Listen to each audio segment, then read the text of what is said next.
Hello students, today we are starting last topic of chapter 6, applications of simple equations. Application means where we use simple equations in our daily life. That means uses of simple equations, where we use simple equations. There are some steps that you have to follow for solving the statement sums of simple equations. First step is explore.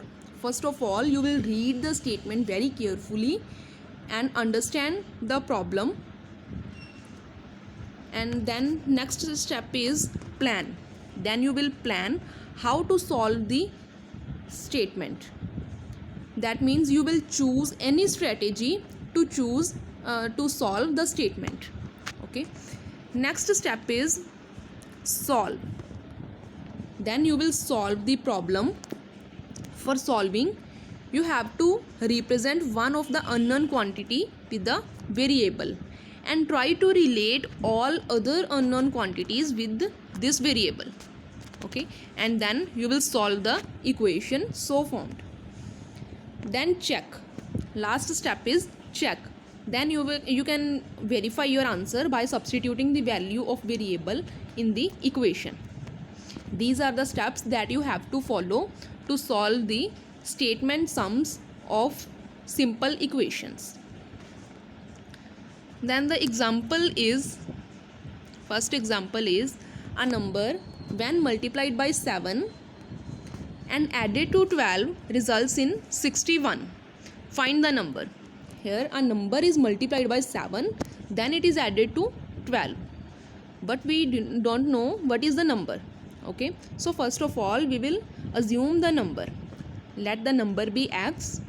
Then the required equation will become 7 multiply x, because we have to multiply that number by 7 and then add to 12. Then add 12 and it is 61. Then it is equal to 61. So equation becomes 7x plus 12 is equal to 61.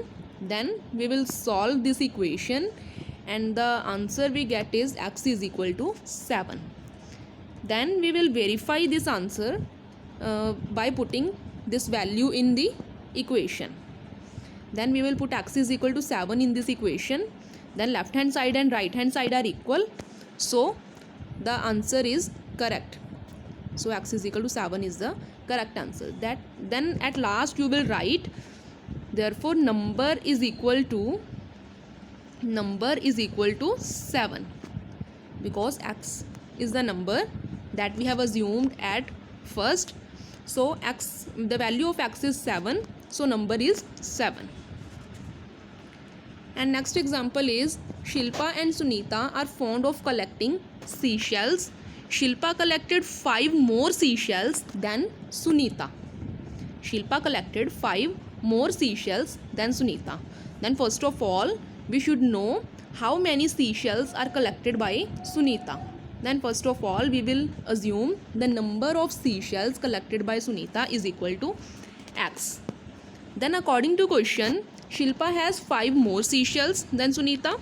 Okay, so number of seashells collected by Shilpa will be x plus 5, because she has collected 5 more than Sunita. Then it is x plus 5. And we are given that find the total number of seashells collected by them. Total number of seashells collected by them if Shilpa collected 16 seashells. We are given that number of seashells collected by Shilpa is 16. Okay, so equation will become x plus 5 is equal to 16, because x plus 5 is also number of seashells that is collected by Shilpa, and 16 is also number of seashells collected by Shilpa. So x plus 5 is equal to 16, and then x is equal to 11, because x is equal to 16 minus 5 will be 11. And then we have to find total number of seashells collected by both of them. Then x is the value of number of seashells collected by Sunita. So number of seashells collected by Sunita is equal to 11 and Shilpa collected 16. Okay, so total number of seashells will be equal to 16 plus 11 is equal to 27. So total number of seashells are 27. and now you can verify this value. Next example is the measure of two angles of a triangle are 35 degree and 46 degree. We are given two angles of a triangle. In a triangle there are three angles, 1, 2 and 3, and sum of all these angles is 180 degree, and we are given two angles 35 and 46, and find the measure of the remaining angle of the triangle, and we have to find the remaining angle. Okay, to find this we will use the angle sum property. First of all, we will assume the remaining angle. Let the remaining angle be x. Let the remaining angle be x, and in the book you have it is assumed as y. You can also assume y and you can also assume x. You can use any variable. So the required equation will become y plus 35 plus 46 is equal to 180 degree, because angle sum property is used. In the angle sum property, sum of all the angles of a triangle is equal to 180 degree. So now you can solve this. Y plus 35 plus 46 is 81. Then we will transpose 81. Then the answer is y is equal to 99 degree. So the remaining angle is 99 degree. And now you can also verify this value by putting the value in equation. And now you can easily solve practice zone 4. Thank you.